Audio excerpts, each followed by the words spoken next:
Hello, everyone. Welcome. We'll wait another minute as people join before we start our brag and steal. Thank you all for zooming in from whatever hot part of the US or world you are joining from today. Thank you so much for bearing with us as we had some technical checks.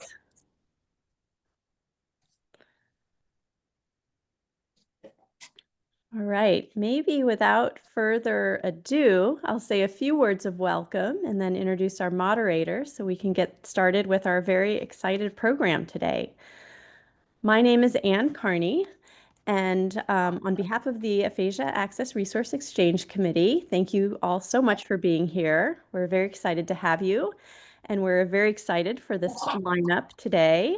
As you may know, this is our second installment of our Brag and Steal this month, featuring presenters with aphasia in honor of Aphasia Awareness Month. And we had an awesome lineup 2 weeks ago, and we're excited for an equally awesome lineup today. If you missed the last meeting or want to be able to watch this one again in the future, these meetings are recorded, and both recordings will be posted on our Aphasia Access YouTube site later this week. So you can look for those in the Aphasia Access newsletters, or you can write to us if you'd like to have that. Now, for two other brief announcements, in honor of Aphasia Awareness Month, Aphasia Access released 3 podcasts, all featured individuals living with aphasia, and the final one was released today. So you can check them out at this link that I'm going to put in the chat. And they're also available on Spotify or other podcast platforms. And finally, all month long this June, Aphasia Access has been celebrating LPAA stars. LPAA stars are everyday people that make aphasia care better. You still have some time left to recognize your teammate or teammates with a digital star from Aphasia Access. They'll receive a personalized note, and you'll help us continue our mission to strengthen aphasia care everywhere. You can visit Aphasia Access on Facebook or LinkedIn to get more information.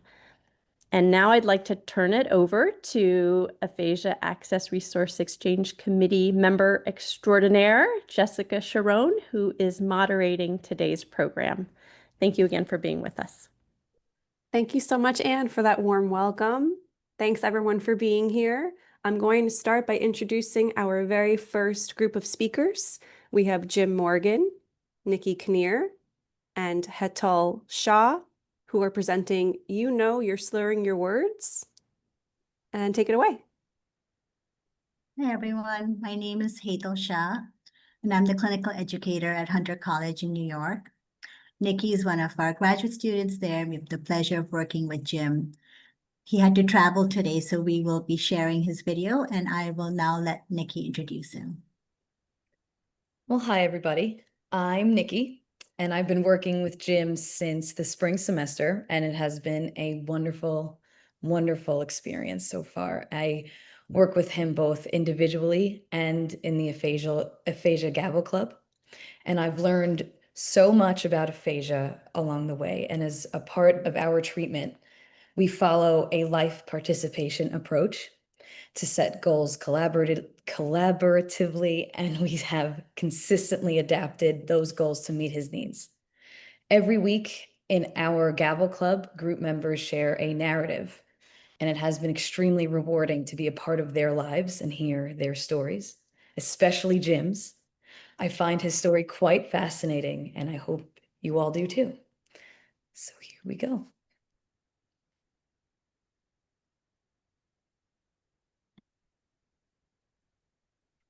Okay, again, Nikki and Professor Shaw and Michelle. My name is Jim Morgan, and I'm a scenic and graphic designer. I worked on Broadway and off, as well as around the country. For almost 30 years, I ran an off-Broadway company, the York Theater, which specialized in musicals, new and old. All told, I worked with the York for over 50 years. This is the story of how I came to have aphasia. I hope you'll find it interesting. Needless to say, I find it absolutely fascinating. For at least 15 years, I've had a tremor in my hands, which made it increasingly difficult to draw. As a scenic and graphic designer, I needed to see what solutions were available. With advice from doctors, I settled on a method called deep brain stimulus, which surgically implants an electrode in your brain. A wire runs across the back of your head to a monitor in your chest. That tremor is then controlled remarkably by your cell phone. I chose this solution because, aside from it having a 95.6 success rate, I could choose not to use it if I ended up not liking it. For at least 15 years, I've had the surgery took place at NYU Langone in early March 2023. The experience was both fascinating and boring. Boring because I had to stay rigidly awake on a table for nearly 3 hours so I could raise my right or left hand when needed. The fascinating part was I learned that your skull doesn't experience pain.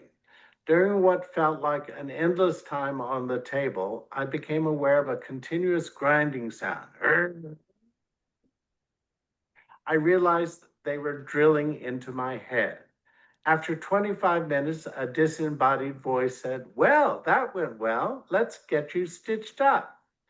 Stitching me up involved using a T50 stapler, the kind we use in theater to staple canvas to the frames of flats.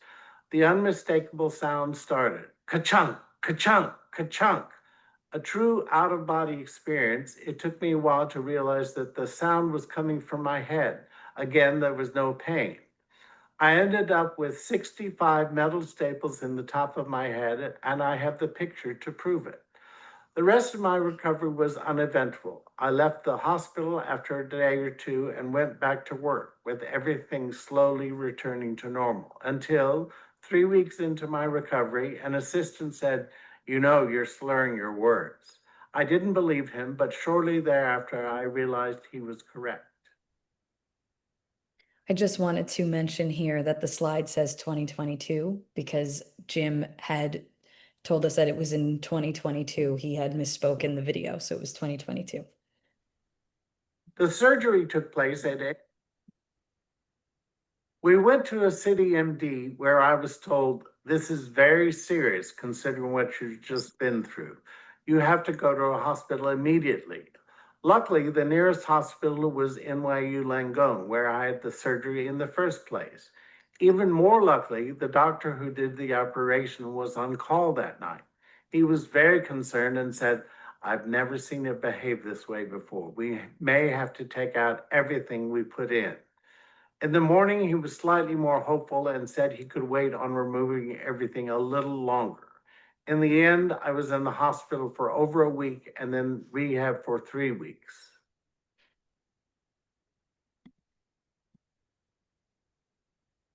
Turns out I had a brain bleed, a stroke, caused by my going back on a blood thinner too soon. There was nothing written from a doctor about resuming the medication, and I certainly didn't just decide to start taking it on my own.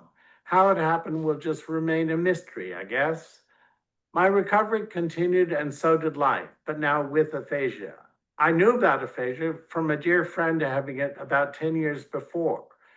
Ever since my stroke, I'd had various kinds of speech and physical therapy, but I don't think I was aware of having aphasia until a number of months after my stroke.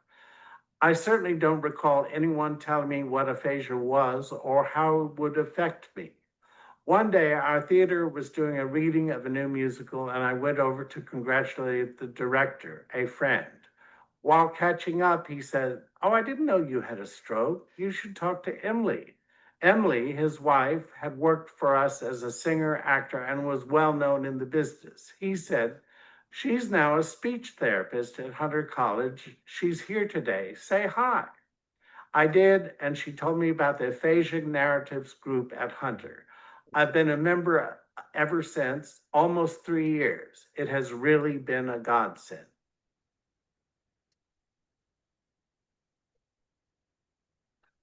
I'm amazed that most people don't have the slightest clue what aphasia is, and I feel it is on us to do everything we can to get the word out about it. I feel that sharing stories like mine can only help.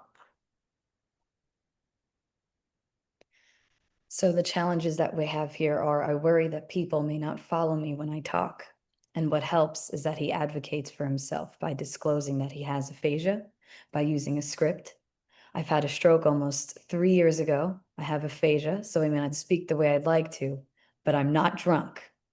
And the other challenge is sometimes he struggles with organizing his thoughts and ideas. And what helps him is using his notes app, as well as the speech to text feature frequently, which I've seen him use in the aphasia narrative group. And it's awesome being able to see it and be able to get his words out that way. I had this surgery to enable me to continue drawing, but after all is said and done, I'm not really happy with how my handwriting looks these days, which begs the question, was it all worth it? I had the And this is his contact information. And thank you. Wow, amazing presentation. That's so professional. What an amazing recount of everything he went through. There's 35 people on here. Feel free to ask questions. I have a question for Nikki, if you don't mind. As a graduate student clinician, it seems like you and Professor Shaw did a great job of incorporating life participation approach to aphasia. Was that challenging given Jim's background? Was it fun? Can you speak to that a little bit? It's been very fun, at least to be very creative in my end, to be very creative in the activities that we do individually in our sessions. I've had personally a lot of fun trying to figure out how to incorporate his skills and make it functional in a room setting, because functionality is the whole point. I don't want to give him something that he can't use outside of the room. So even something as simple as teaching him what the there's an accessibility button on your phone that, since his hands are shaky, he struggled with turning the phone on and off. And just introducing him that little button had helped him tremendously. So it was difficult at first because I am a student. So learning all of this information at once was hard. But once I got to know him and the things he finds important, it turned into a very fun experience. I have a lot of fun planning his activities and working with him through it. Yeah, it's very apparent how passionate you are. It seems like the three of you are a dream team. I'm sorry he's not on to congratulate him directly. So if we don't have any other questions, I think we'll move on to our second presentation. And that's Trish Hambridge from the National Aphasia Synergy Peer Befriending Group. And we're going to be seeing new video release on aphasia and mental health, which is such an important topic.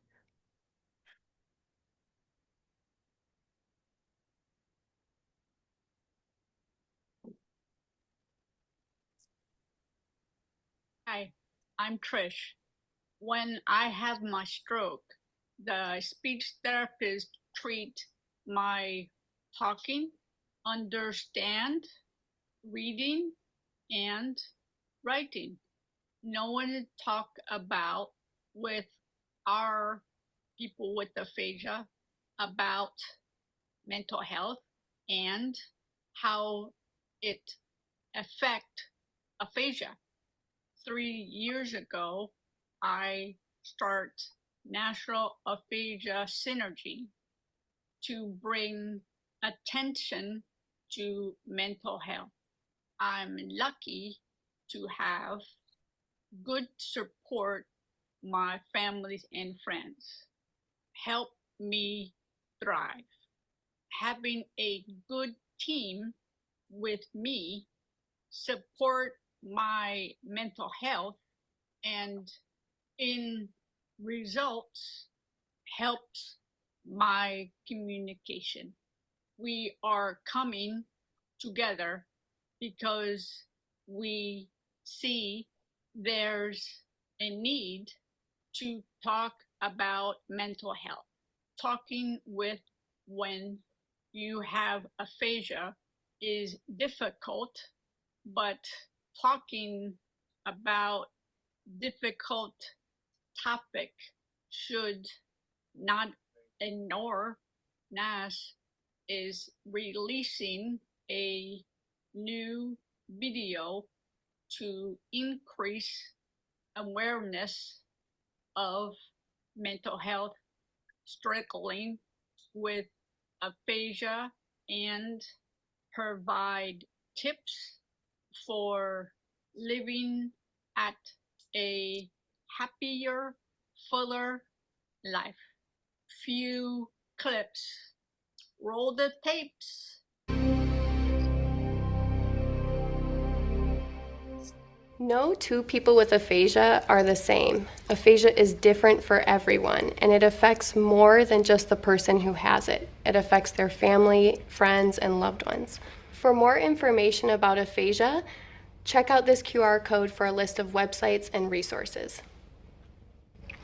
Aphasia can make it difficult to communicate, to connect with others, and to participate in work and social situations, all of which can have a devastating impact on mental health.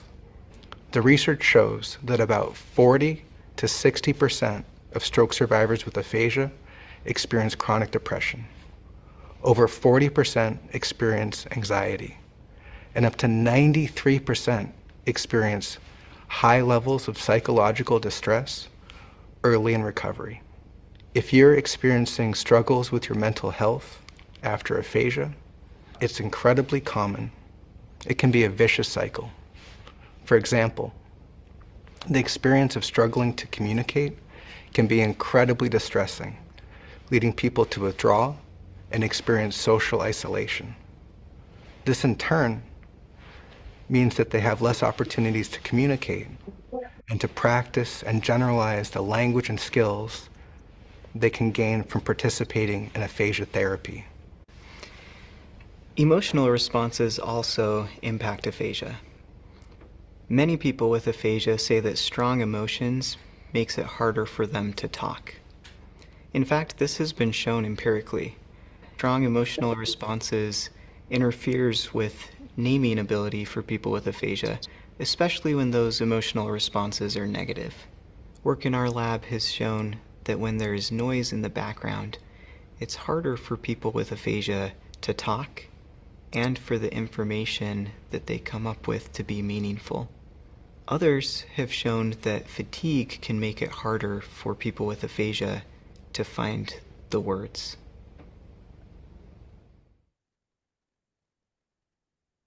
After your aphasia, have you ever felt depressed? Felt overwhelmed?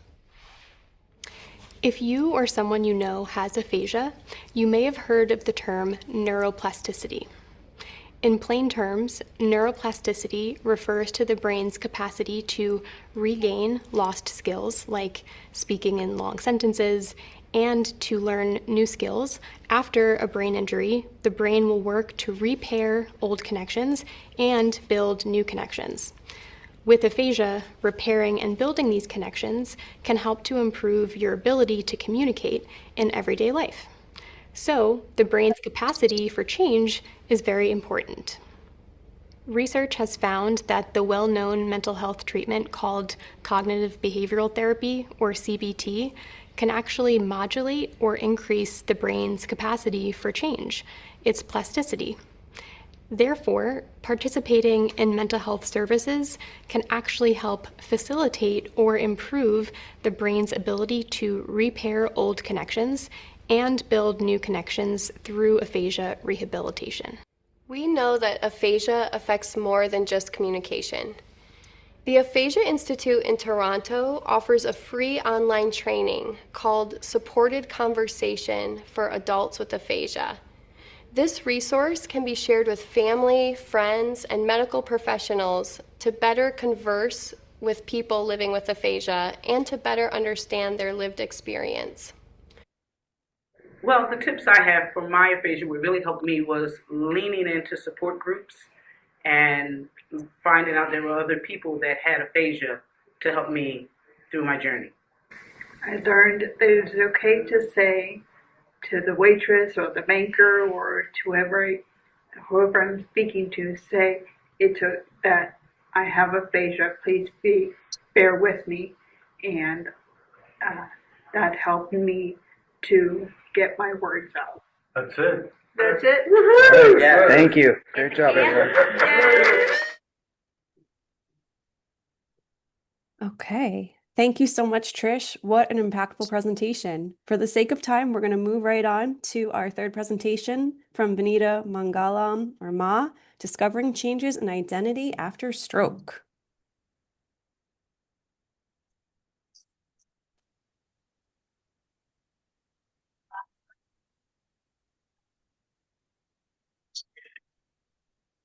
My name is Benita. I live Carmel. I have kids, Tanuj or Tanya. I am Ma, born or Pusa in India. I have USA passport. I have 45 years. I stroke.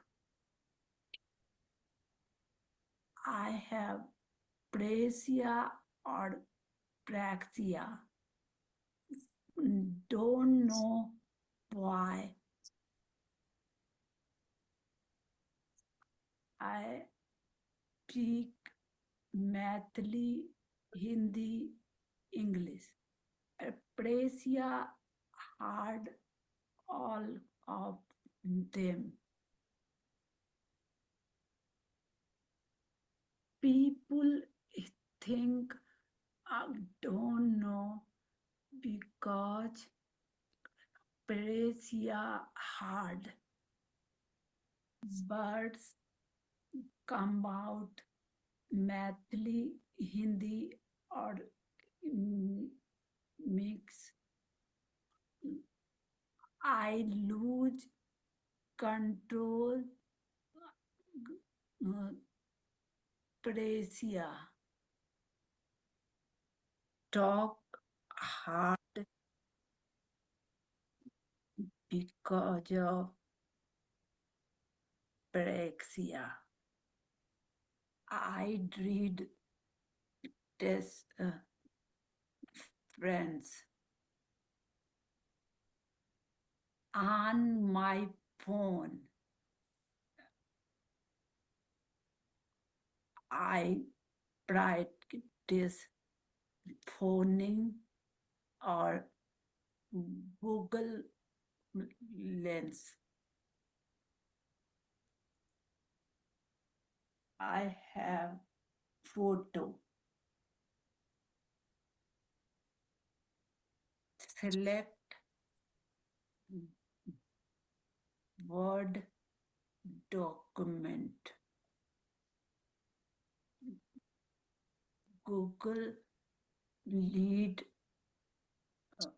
words loud. I repeat, practice home.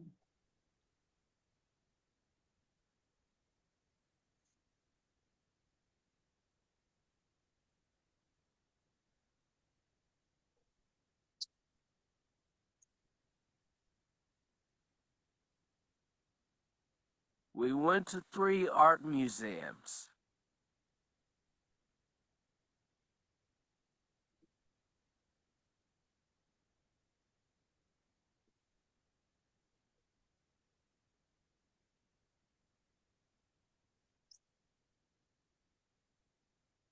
please be patient. Sometimes I use my phone to write words I can't say. Walking, cooking, or cleaning. Hard. Being ma is life. Kids growing independence. Kids help me. Mangalam is good have spent. Frustrated, sad because of it, no wise. I have about grades or school. Study. Because of stroke, I have discovery or arbitrary. Peach 40, PT, LFNS, I ma, daughter, sister, or wife. I have very one. Now help me. I have stuck because of driving.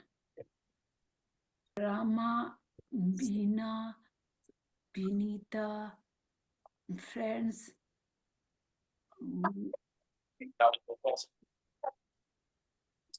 driveway, store. Thank you, friends, family, or temple, good auntie, Amadia. I have a boat.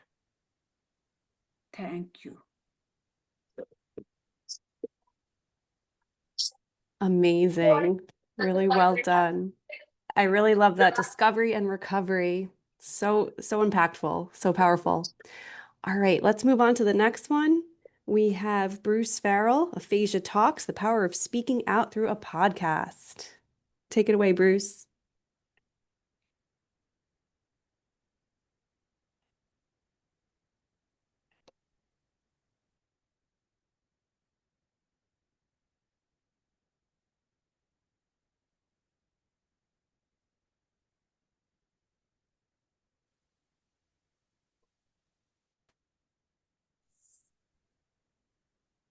Mute.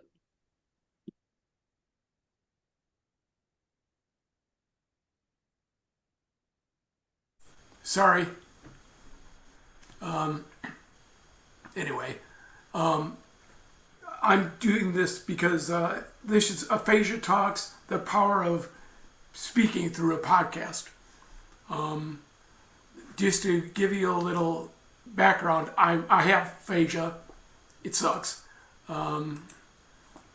Here I was at 55 when I went out of it. I was working on my 9th band at this time, and this is the day I had my accident. I worked at Plant Moran as a proposal manager. I was a presenter at various all over the world, and I was the #1 speaker for 3 years in a row. Up until then, all of my all of my living has come to when this is my story. This is my story. I'm telling this story. Then I had my accident on July 20. Yeah. Okay, I had a bike ride. I fell over my handlebars into the curb without a helmet. Not good. I was in a coma. I was in a coma for about a month, and I was given a 15% chance of surviving. That was really bad. But I got better. It took about a year for me to do various surgeries, and I got better. I got a lot of help through speech therapy with Julie, and they taught me how to talk, how to read, how to write, math. Actually, everybody's easy. I can do math like nobody's business. And presentations. My speech therapist said, you might let's see you give a presentation about 2 minutes. I said, what about the microphone? I did. I did it all, did it for very well. And she looked back at me and said, I can't believe you just did that. Okay. So then I presented various PowerPoint chips for the nurses. So I did that. And then I got to speak about myself. This is at U of M. And then I had a AMP surprise. I surprised them with my appearance, and I did a Q&A, and my wife was part of that. And then I presented the next year with Mike Parkinson, and then this year it was just me, which is really good. Now, I'll ask why I got this my story. It was really with the help of Katie Strong, and she was really helpful to me. She teaches where I used to go to college, so we kind of got that going, and then we presented at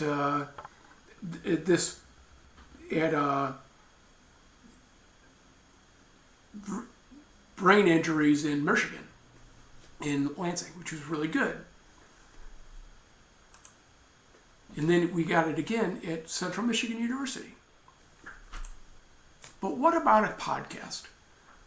Well, again, most of my living was words, either writing them down or presenting them. What if I did a podcast on my thoughts, or more relevant to their thoughts? Does that make sense?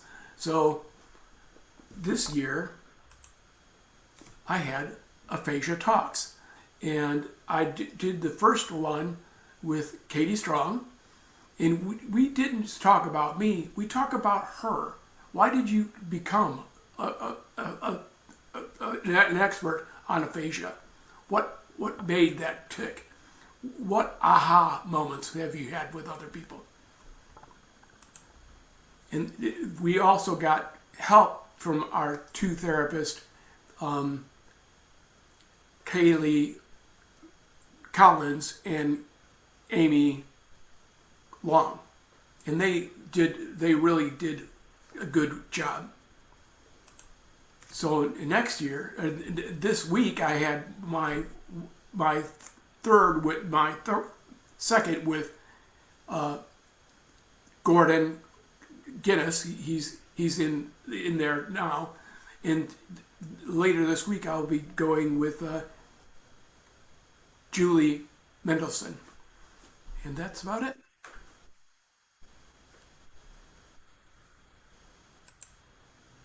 Wow, so incredible. Really great job. Thanks, Bruce. Okay, our final presentation is Greg Herman, Learning Meaningful Ways to Work After Stroke.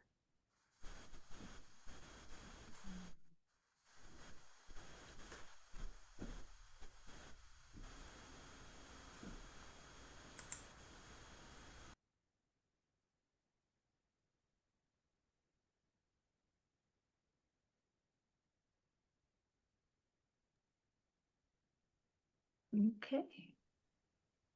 Take it away.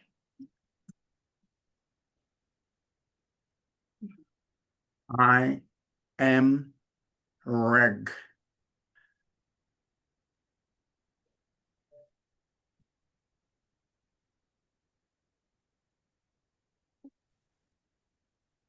My name's Greg Herman. Talking is hard for me since my stroke. So today I'm presenting with an AI cloned voice.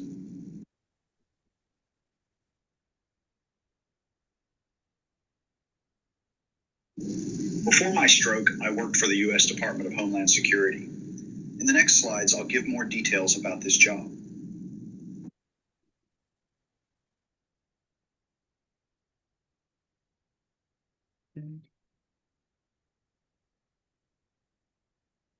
This slideshow tools that I used.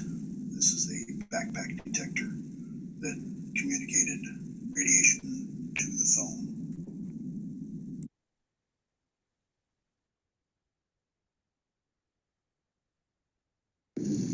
What can be said about MERS?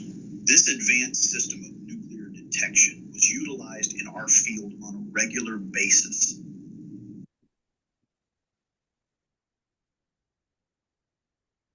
Image of a drone that detects nuclear materials in which could be weapons of mass destruction. This helicopter was utilized to carry equipment.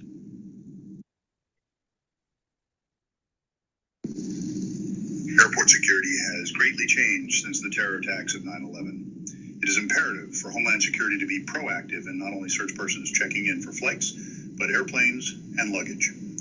Homeland Security personnel carried equipment to detect nuclear materials necessary for individuals to carry out a nuclear attack. The same precautions were taken not only at airports but subways. Our jobs were to secure the subway and nearby restaurants. We would spend hours walking the subway terminals as well as the lines of passengers in the actual subway cars.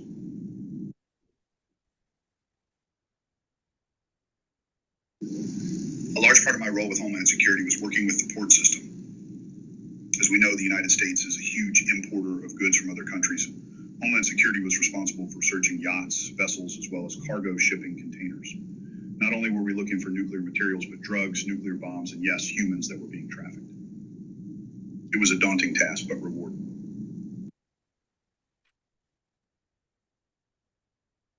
Homeland Security is so multifaceted. We also worked the presidential inauguration.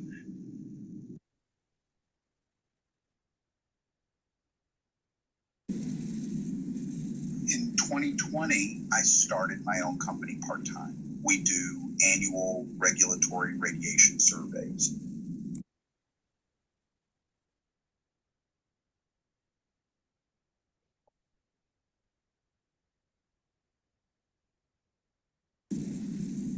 This is a picture of the X-ray equipment that we inspect.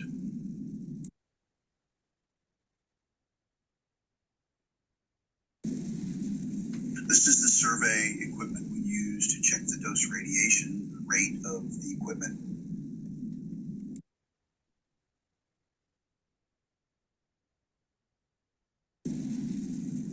I love what I did for work. Unfortunately, on March 15, 2022, I had a stroke.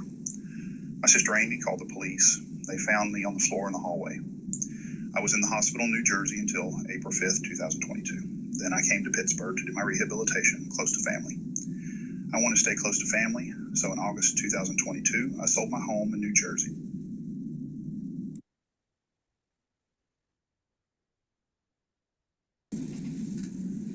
As many of you know, there are many life changes after a stroke. I had to leave my full-time job. But thankfully, I was able to keep my own company and work part-time. I have a coworker, Austin. He surveys sites with me. I can still fill out reports and invoices, but I've changed how I do it. I copy and paste from past reports, then make small changes.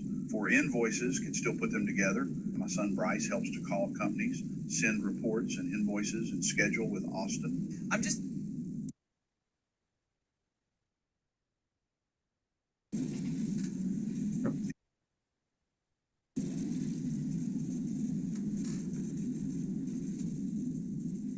Then in June 2024, I did a treatment study at the Pittsburgh VA.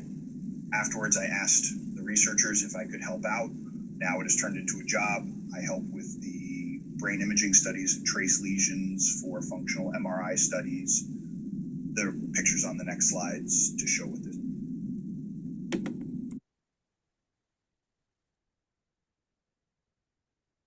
This is an MRI of my brain. You can see where the stroke damaged it.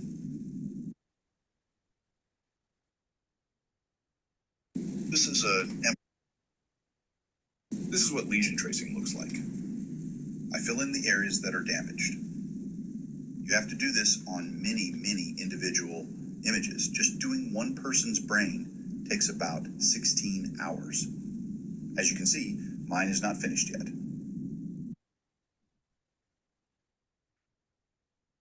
These are the lessons I learned from my stroke and my work. Number 1, put yourself out there. 2, people help you.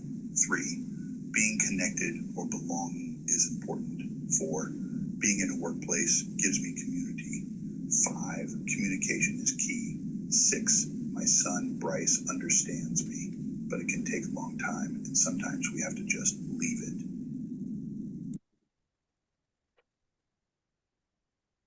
Thank you.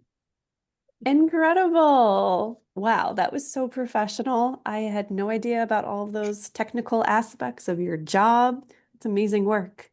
So now we have about 10 minutes left to do our panel Q&A live. So if anyone has any questions, you can raise your hand or type in the chat or just jump right in and ask. Oh, Bryce says, great job, Dad. So nice.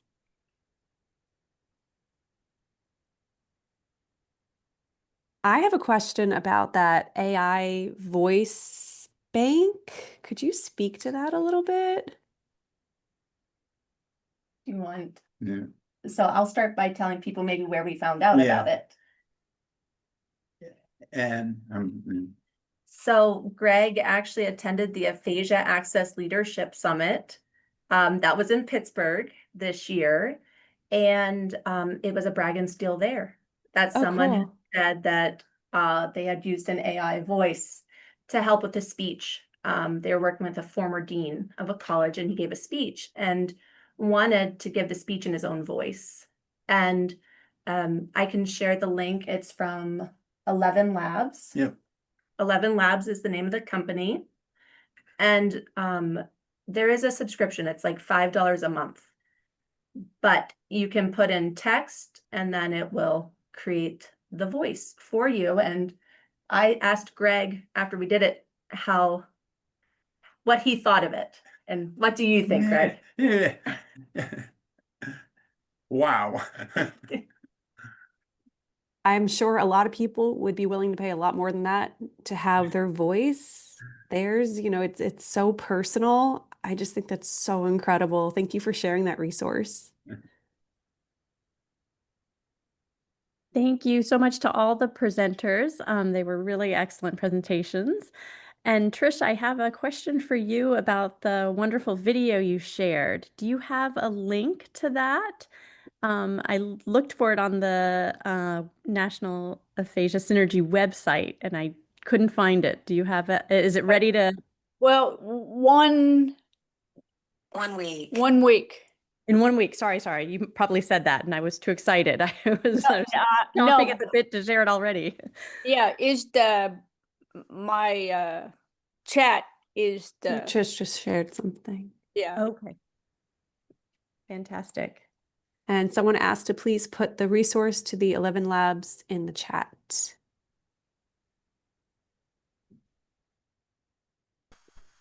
Okay, any other questions, comments? What a fantastic presentation.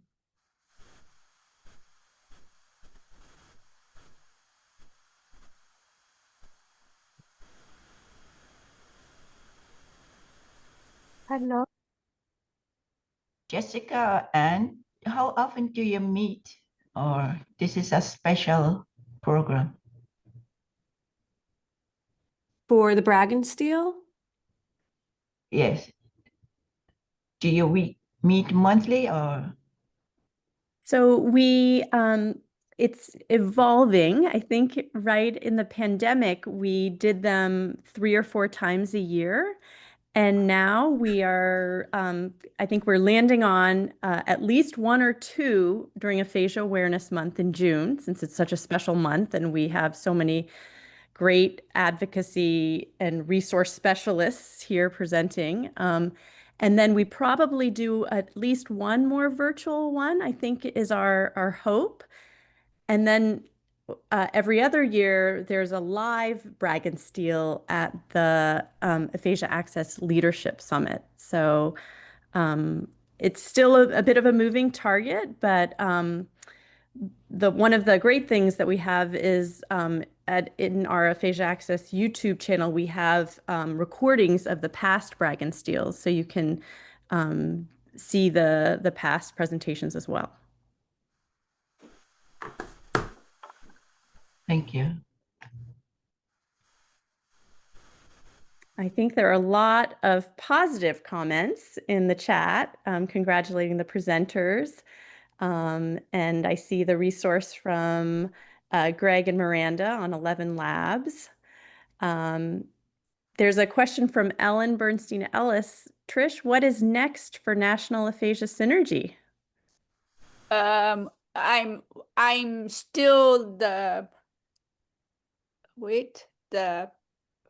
peer-led project. You're still working on the peer-led project? Yeah. Okay. Awesome. There's a question from Sarah Wallace for Bruce. What is your favorite topic for a presentation? Right now I like to do my story, which is kind of helpful for me. But I like to give presentation tips. Sure, we could all benefit from that. Yes. I have a question, Bruce. Were you always this cool, calm, and collected? Do you ever have butterflies in your stomach, or No. are you pretty relaxed at this point? I'm easy. Awesome. I'll have what he's having. Bruce, you shared the names of your next podcast guests. Can you give us a little bit of sneak peek about who they are and kind of their areas of interest or expertise? Yeah, well, Gordon Craning, he's a speech therapist at U of M. So he's there for the extended version. I went there for 5 weeks. Every day I would be there for 6 hours every day. And it was really good. So he actually was last Friday. This Friday, I'm going to have Julie Mendelson. She was my first speech therapy. When I got out of the hospital, I was not talking really at all. So that's going to be next. Fantastic. Vanita, I think, have I said your name correctly, Vanita? I loved the advice that you gave as a parent at the end to your children. Is Vanita still with us? Just looking. I was hoping for some more parenting tips. I have 2 teenagers and I like the study. So I've written that one down, but I'm open to anything else you've got to share. But I think I agree, Vanita. That was such a warm presentation. I'm a new mother and I almost cried. That was just so moving. And I love the theme of community and support that I heard through several of the presentations today. And I think that speaks to a lot of why we're all here, certainly. And it's been really great to hear about the impact of community in different ways. And I love the shout out to everybody in her sphere, sisters, children, husband. She seems like a really positive force.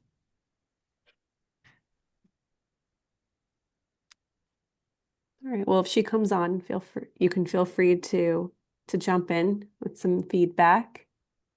We have a few minutes left. Any other final questions or comments? Seeing a lot of love in the chat. Well done, everyone. Bruce, I listened to the first podcast, loved it. Can't wait to listen to the rest. Amazing presentations. So full of innovation, creativity, and hard work. Very inspiring. I would like to say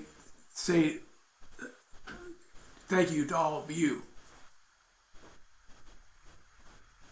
Oh, thank you. Thanks for bearing with me. This was my first job moderating. Loving this group. David says amazing work. I'm humbled. Okay. Well, I think this was a very successful June is Aphasia Awareness Month. This was part 2 of our brag and steal, and really well done. Round of applause to all of you. And even for the participants, thanks for coming on and listening and being a captive audience.